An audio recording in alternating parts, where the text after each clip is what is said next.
사랑하는 주님, 저희들에게 이렇게 즐겁고 복된 예배를 주신 것을 감사합니다. 사랑하는 주님, 우리에게는 주님이 필요합니다. 지금 이 예배 속에서 우리를 한 분 한 분 만나 주소서. 사랑하는 주님, 이 한 주 동안 우리를 스치고 지나간 것들이 많은 줄 압니다. 마음에 상처가 있고 고통하며 무거운 멍에 짓눌려 힘들어한 분들도 있는 줄 압니다. 육체의 고통 속에서 괴로워하는 분들도 있습니다. 사랑하는 주님, 이곳을 주의 영으로 덮으소서. 주의 사랑의 능력이 넘쳐 흐르게 하여 주시옵소서. 이곳에 성령의 계절이 임하게 하여 주시옵소서. 사랑하는 주님이시여, 주의 이름 영광이 이곳에서 나타나게 하여 주시옵소서. 모든 매인 것들이 풀리며 모든 눌린 것들이 벗어나게 하여 주시옵소서. 병든 자들이 치유함을 받고 심령이 가난한 자들에게 하늘이 열리게 하여 주시옵소서. 감긴 자들이 눈을 뜨게 하여 주시옵소서. 병든 자들이 모두 다 나음을 받고 주를 노래하게 하여 주시옵소서. 사랑하는 주님, 지금 이 시간 성령의 감동으로 이곳을 감싸 주시고 한 분 한 분에게 말씀하여 주시옵소서. 그 말씀이 우리를 살리시옵소서. 우리의 생명이 되게 하여 주시옵소서. 우리의 삶이 되게 하여 주시옵소서. 주님, 지금 올려드리는 이 성가를 주님 받으시고 그대로 임하시옵소서. 예수 그리스도 이름으로 기도하였습니다. 아멘.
오늘의 말씀입니다. 에스겔 36장 20절에서 30절입니다. 다 함께 읽겠습니다. 그들이 이른바 그 여러 나라에서 내 거룩한 이름이 그들로 말미암아 더러워졌나니 곧 사람들이 그들을 가리켜 이르기를 이들은 여호와의 백성이라도 여호와의 땅에서 떠난 자라 하였음이라. 그러나 이스라엘 족속이 들어간 그 여러 나라에서 더럽힌 내 거룩한 이름을 내가 아꼈노라. 그러므로 너는 이스라엘 족속에게 이르기를 주 여호와께서 이같이 말씀하시기를 이스라엘 족속아 내가 이렇게 행함은 너희를 위함이 아니오 너희가 들어간 그 여러 나라에서 더럽힌 나의 거룩한 이름을 위함이라. 여러 나라 가운데에서 더럽혀진 이름 곧 너희가 그들 가운데에서 더럽힌 나의 큰 이름을 내가 거룩하게 할지라. 내가 그들의 눈앞에서 너희로 말미암아 나의 거룩함을 나타내리니 내가 여호와인 줄을 여러 나라 사람이 알리라. 주 여호와의 말씀이니라. 내가 너희를 여러 나라 가운데에서 인도하여 내고 여러 민족 가운데에서 모아 데리고 고국 땅에 들어가서 맑은 물을 너희에게 뿌려서 너희로 정결하게 하되 곧 너희 모든 더러운 것에서와 모든 우상 숭배에서 너희를 정결하게 할 것이며 또 새 영을 너희 속에 두고 새 마음을 너희에게 주되 너희 육신에서 굳은 마음을 제거하고 부드러운 마음을 줄 것이며 또 내 영을 너희 속에 두어 너희로 내 율례를 행하게 하리니 너희가 내 규례를 지켜 행할지라. 내가 너희 조상들에게 준 땅에서 너희가 거주하면서 내 백성이 되고 나는 너희 하나님이 되리라.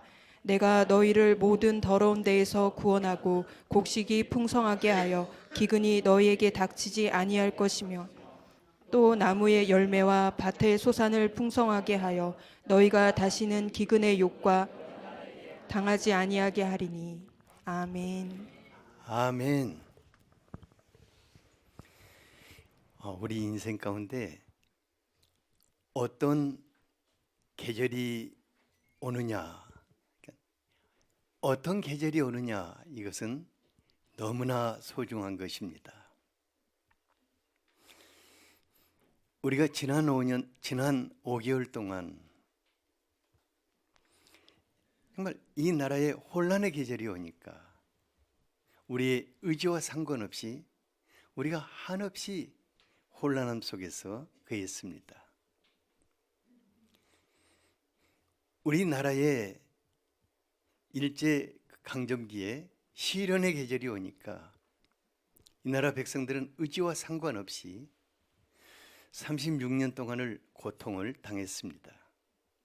지금도 그 위안부 할머니들 마음속에 상처가 씻기지 않고 고통하고 있습니다. 우리의 삶 속에 어떤 계절이 오는가, 이건 너무 소중한 것입니다. 성령의 계절이 오면은 우리의 삶에 하나님의 나라가 임하게 됩니다. 우리를 오랜 세월 동안 짓누르던 악령의 계절이 떠나게 됩니다. 매임이 풀리게 되고 눌림이 거두어지게 되며 고통이 사라지게 되는 것입니다. 우리의 마음에 성령의 계절이 와야 합니다. 우리의 가정에 성령의 계절이 와야 합니다. 우리의 교회에 성령의 계절이 와야 합니다. 이 나라에 성령의 계절이 와야 합니다. 성령의 계절이 오지 않으면 아무것도 기대할 수 없는 것입니다. 그래서 예수님은, 부활하신 예수님은 사랑하는 제자들에게 성령 세례가 주어지는 바로 그 성령의 계절을 기다리라고 말씀하신 것입니다. 여러분들에게 이번 오순절 기간 동안에 성령의 계절이 오게 될 것을 축복합니다. 다 같이 성령의 계절이 와야 합니다. 옆에 분에게 당신에게 성령의 계절이 오기를 축복합니다. 성령의 계절이 오면 모든 것이 달라질 것입니다. 아멘. 성령의 계절이 오면은 우리에게 하나님의 나라가 임하게 되고 그 하나님의 풍성함이 우리의 삶 속에 펼쳐지게 될 것입니다. 우리 중에는 지금도 그 성령 하나님이 펼치시는 놀라운 은혜 속에 거하는 분들도 많이 있습니다. 그러나 더 풍성한, 더 영광스러운 세계 속으로 들어가야 할 것입니다. 그래서 하나님의 나라를 갈망하는 마음으로 4주간에 걸쳐서 주일 예배와 금요 예배 말씀을 통해서 우리 다 함께 성령의 계절로 들어가고자 합니다. 오늘은 그 첫 번째 시간으로서 성령의 계절은 가장 먼저 우리 마음에 와야 합니다. 그래서 성령의 계절을 환영하기 위해서 주여 나를 새롭게 하소서, 우리의 마음이 새로워질 수 있게 되기를 원합니다. 우리의 삶이 새로워질 수 있기를 원합니다. 첫 번째로 우리는 하나님의 영광의 이름이라. 우리가 누구라고 했습니까? 우리는 하나님의 영광의 이름이 되어야 할 것입니다. 28절에 보니까 내가 너희 조상에게 준 땅에서 너희가 거주하면서 내 백성이 되고 나는 너의 하나님이 되리라고 하였습니다. 여기에 자기 백성을 향한 하나님의 간절한 갈망이 담겨져 있습니다. 지난주에 하나님께서 이스라엘 민족의 조상인 아브라함을 그 고향과 친척과 아버지의 집에서 이끌어내셔서 약속의 땅에 거하면서 하나님으로 사는, 하나님의 축복을 흘러보내는 믿음의 가문을 세우셨음을 살펴보았습니다. 하나님은 아브라함과 그 후손들을 세상의 복덩이들로 삼으셨습니다.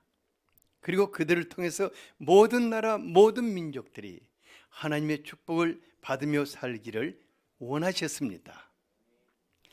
하나님은 지금도 하나님의 백성들이 가는 곳마다, 만나는 사람마다 하나님의 이름 영광을 나타내므로 그들 모두가 하나님의 사랑의 품으로 들어오기를 원하십니다.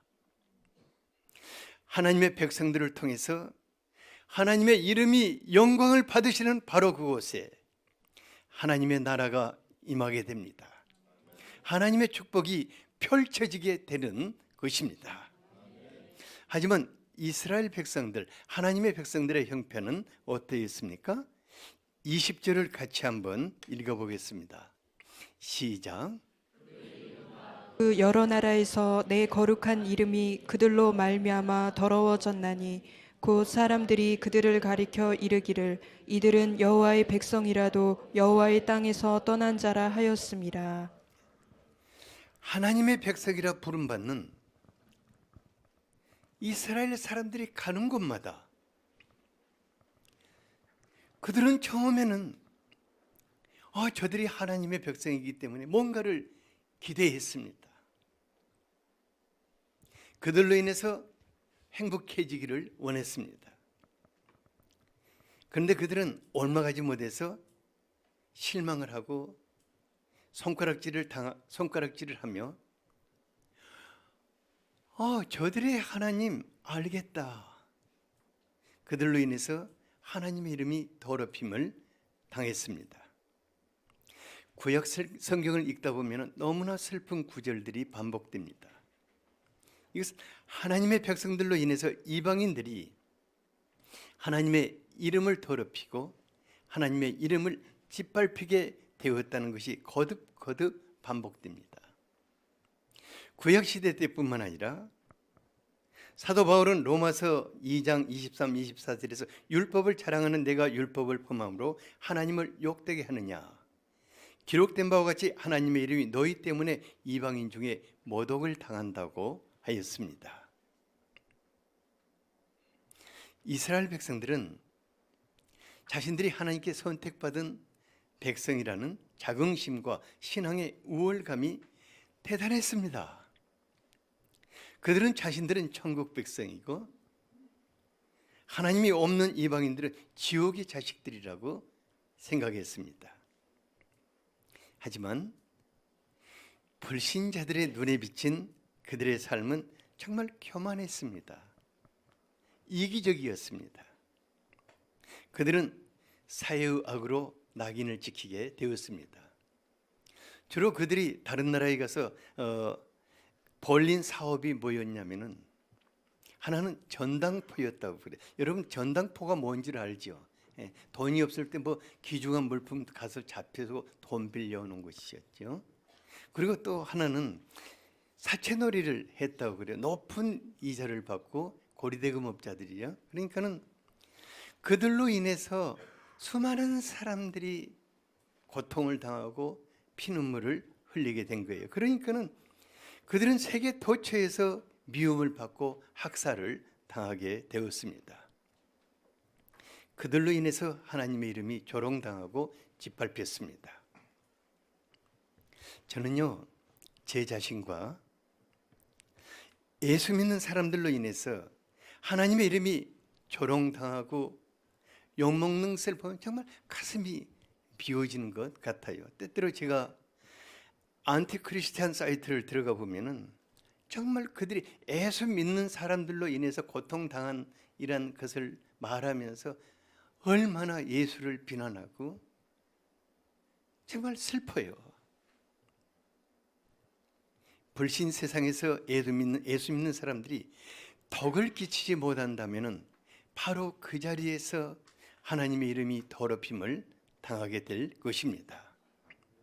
예수 믿는 사람을 통해서 작은 손해라도 본다면은 바로 그 자리에서 영광스러운 하나님의 이름이 욕먹게 될 것입니다. 예수 믿는 사람을 인해서 상처라도 받게 된다면은 바로 그 자리에서 불신자들은 하늘을 향해서 침을 뱉고 독소를 퍼부을 것입니다. 어떤 분들은 자기가 불신자들을 통해서 큰 유익을 보았다고 기뻐합니다. 우리 기뻐하지 아니할 것입니다. 바로 그 자리에서 하나님의 이름이 더럽힘을 당하게 됩니다. 어떤 분들은 불신자들과 싸워서 이겼다고 자랑합니다. 그러나 바로 그 자리에서 하나님의 이름이 모독을 당하는 것입니다. 우리 예수 믿는 사람들,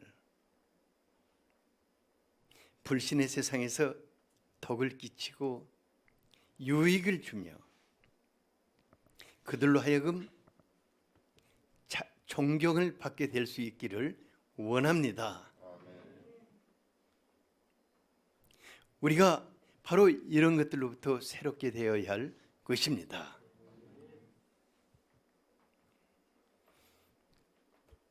이 시간 우리가 다시 한번 내 주변의 사람들, 나와 같이 근무하는 사람들, 내 이웃집 사람들, 우리를 어떻게 생각하는가? 나로 인해서 하나님의 이름 영광을 나타내고 있는가? 다시 한번 살펴볼 수 있기를 원합니다. 그러면 하나님이 더럽혀진 자신의 이름을 어떻게 회복하시겠다고 하십니까? 21절에 보니까 하나님은 이스라엘 족속들이 들어간 그 여러 나라에서 더럽혀진 자신의 거룩한 이름을 아끼셨다고 하였습니다. 하나님은 자기 이름이 더럽힘을 당할 때마다 너무너무 가슴이 아프시고 자신의 이름을 아끼시고자 노력하셨다고 하였습니다. 그리고 자신의 명예를 회복하고자 한 가지 일을 계획하셨습니다. 그것은 죄와 허물투성인 하나님의 백성들을 새롭게 해서 하나님의 영광이 되게 하시는 것이었습니다. 3절을 같이 한번 읽어보죠. 시작. 여러 나라 가운데에서 더럽혀진 이름 곧 너희가 그들 가운데서 더럽힌 나의 큰 이름을 내가 거룩하게 할지라. 내가 그들의 눈앞에서 너희로 말미암아 나의 거룩함을 나타내리니 내가 여호와인 줄을 여러 나라 사람이 알리라. 주 여호와의 말씀이니라. 하나님 너무나 놀라운 말씀을 하십니다. 하나님의 이름을 더럽히고 그 짓밟힌 그 백성들을 심판하는 대신에 그들을, 그 이방인들 욕하는 그들 앞에서 하나님의 거룩하신 그 이름 영광을 나타내는 거룩한 백성들로 새롭게 빚어내시겠다는 것입니다. 너무너무나 놀라운 은혜입니다. 제가 내 자신이 하나님을 모르는 사람들 앞에서 어떤 영향을 끼치고 있을까 생각하면 정말 조심스럽고 고민이 돼요. 제가 본이 되지 못하고 유익 주지 못하고 덕을 끼치지 못한다면 무슨 목사라고 말할 수 있을까? 내가 무슨 목사냐? 뭐 여러분들은 저를 이해해 줄 수 있지만은 교회 밖에 있는 분들이 저에게 손가락질하고 수군거린다면 내가 무슨 목사겠어요? 그래서 어떻게 하면 도대체 새롭게 될 수 있을까 고민돼요. 하나님의 이름 영광이 되지 않는다면 어떻게 나를 통해서 하나님의 영광이 나타날 수 있을까? 사람들이 나를 통해서 그리스도를 느낄 수 없다면 내가 무슨 너무 그리스도의 종인가? 뭐 저뿐만 아니라 모든 하나님의 아들, 딸들이 하나님의 이름 영광이 되어야 할 것입니다.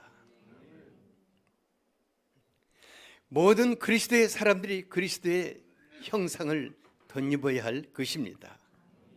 그래서 하나님은 우리 한 사람 한 사람을 하나님의 자랑이요 영광의 되기까지 다시 한번 해산의 수고를 하시겠다는 것입니다.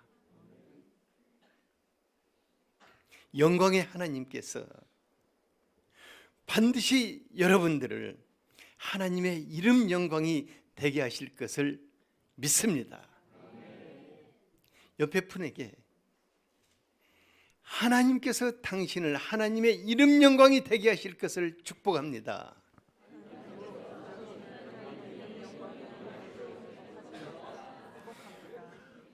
우리는 하나님의 이름 영광이 되어야 합니다. 그러면 어떻게 될 수 있을까? 둘째로 내 영을 너희 속에 두리라. 어떻게 하신다고요?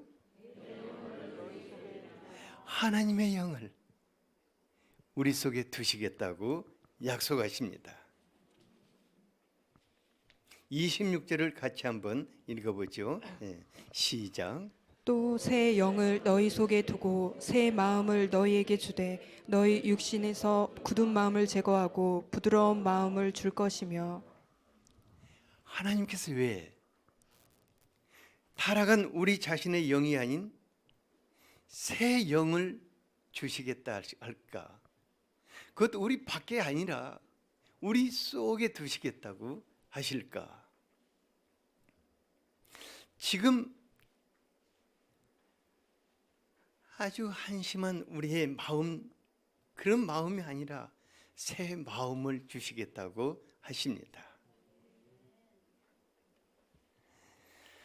아무리 고상하고 아무리 신앙 훈련이 잘 된 사람이라 할지라도 자신의 영혼과 마음의 결심으로는 금반적으로 변화가 불가능할 것입니다.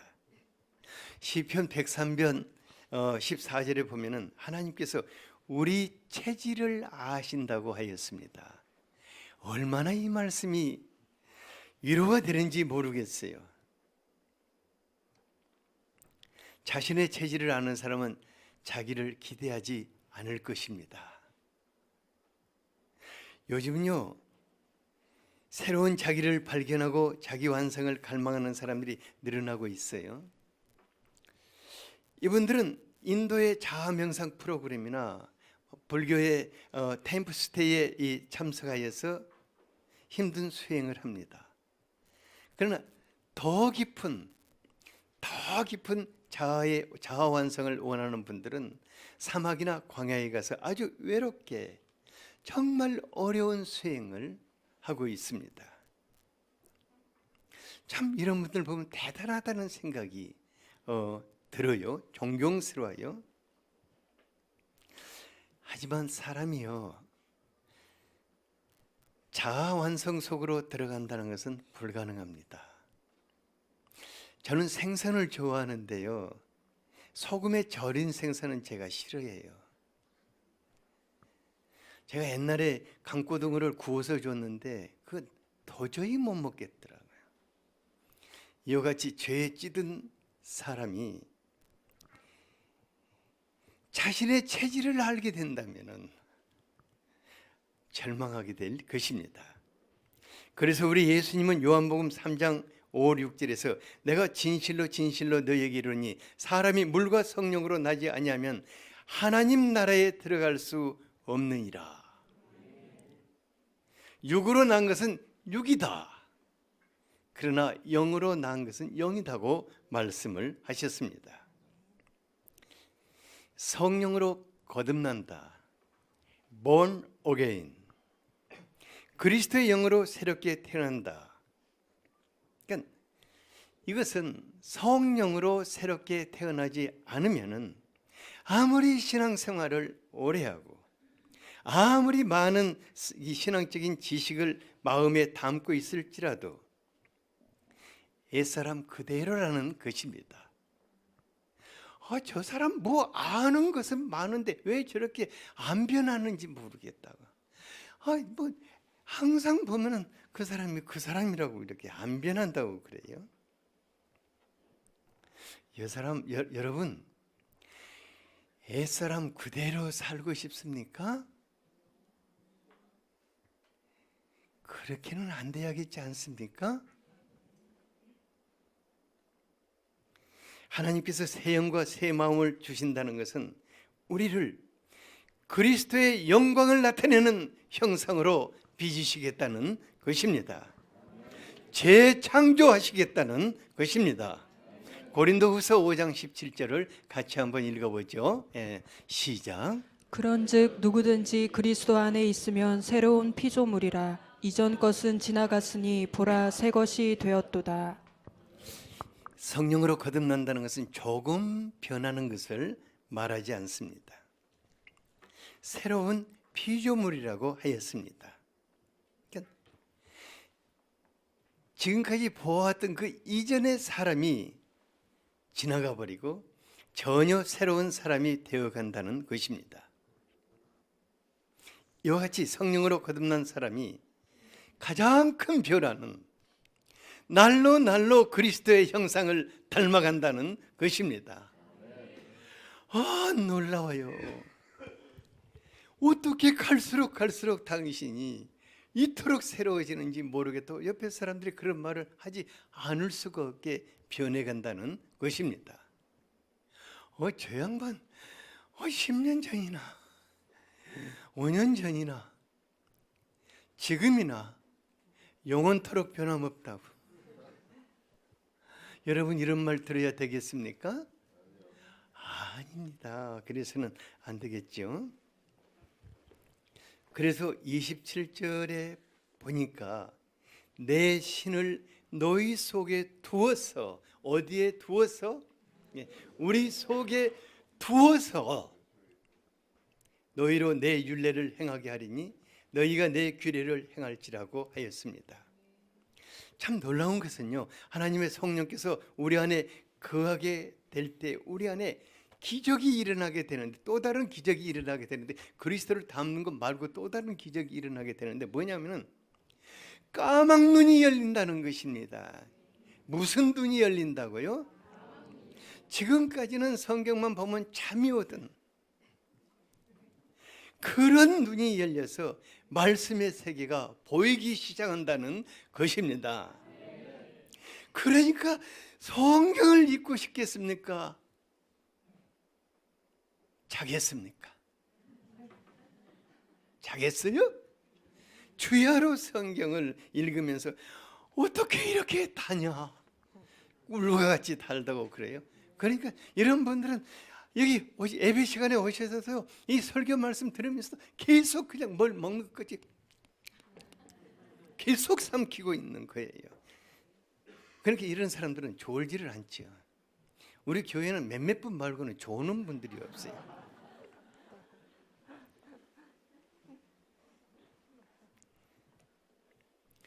그러니까요, 난요 하나님의 말씀을 쫓아 산다는 것은 불가능해 하는 분들이 자연스럽게 하나님의 말씀을 쫓아 살게 되는 것입니다. 도대체 이런 일이 어떻게 가능한가? 우리가 다 이렇게 되어야겠지 않습니까? 예수님은 요한복음 14장 26절에서 보혜사 곧 아버지께서 내 이름으로 보내실 성령이 그가 너희에게 모든 것을 가르치시리라고 하였습니다. 요한복음 16장 13절에서 진리의 성령이 오시면 그가 너희를 모든 진리 가운데로 인도해 가시리라고 하였습니다. 성령님 우리 안에서 성경 선생이 되어 주십니다. 성령님이 성경 선생이 되어 주시니까 졸릴 수가 있나? 성령님이 우리를 말씀의 세계로 이끌고 들어가니까 변화되지 않을 수가 없는 것 아니겠습니까? 그런데요, 우리에게 성령의 계절이 오면은 우리가 변하는 것으로 끝나지 않습니다. 우리 마음이 새로워지는 것으로 끝나지 않습니다. 우리의 삶 속에 성령의 계절이 임하게 되는 것입니다. 29, 30절을 같이 한번 읽어보겠습니다. 시작. 내가 너희를 모든 더러운 데에서 구원하고 곡식이 풍성하게 하여 기근이 너희에게 닥치지 아니하게 할 것이며 또 나무의 열매와 밭의 소산을 풍성하게 하여 너희가 다시는 기근의 욕을 여러 나라에 당하지 아니하게 하리니. 여러분들의 삶 속에 성령의 계절이 와서 여러분들이 방금 읽은 말씀같이 여러분들의 삶의 풍성함이 넘치게 되기를 원합니다. 성령 하나님 놀라운 일을 행하실 것입니다. 농사를 짓는 분들에게는 곡식이 풍성해질 것입니다. 또 다른 일을 하시는 분들은 기업이 풍성해지고 삶이 풍성해질 것입니다. 성령의 계절이 오면은 기근의 계절이 사라지게 됩니다. 가난하고 찌들려서 울던 시절이 사라지게 되는 것입니다. 성령의 계절이 오면은 열매 맺지 못한 나무가 열매 맺는 것을 보게 될 것입니다. 우리가 농사를 짓는 밭의 소산이 풍성해질 것입니다. 어느 나라를 가서 살아도 기근이 그를 침범하지 못한다고 하였습니다. 성령의 계절은 아름다운 계절입니다. 성령의 계절은 풍성한 계절입니다. 차고 넘치는 계절입니다. 이런 계절이 여러분들의 삶 속에 와야 하는 것입니다. 우리 주변 환경이 바뀌는 기적이 일상화되는 것을 보게 될 것입니다. 벌써 우리 중에는 성령의 계절 속에서 살면서 말할 수 없는 풍성을 누리는 분들이 많습니다. 입만 벌리면 하나님이 오늘 이 일을 했다고 자랑하는 분들이 많습니다. 그러므로 우리가 어찌 성령의 계절을 사모하지 않을 수가 있겠습니까? 성령 하나님, 그리스도의 사람들을 지극히 아름답고 영광스럽고 풍성하게 하기 위해서 오신 그리스도의 영이십니다. 성령 하나님이 아니면 아무도 새롭게 될 수 없습니다.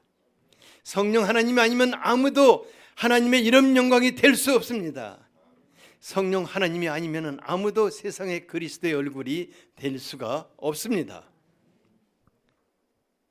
우리가 성령의 계절 속으로 들어갑시다.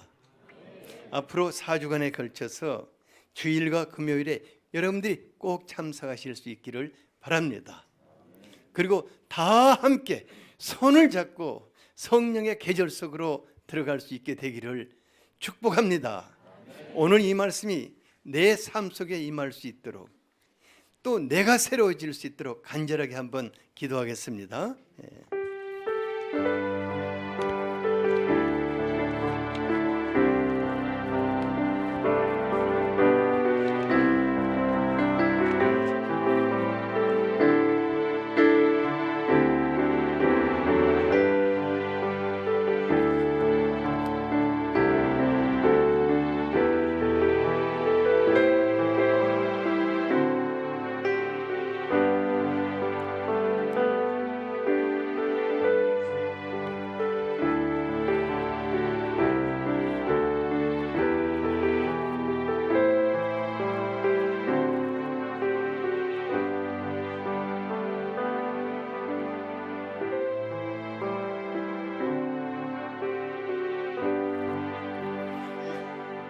예수 그리스도 이름으로 기도하였습니다. 아멘.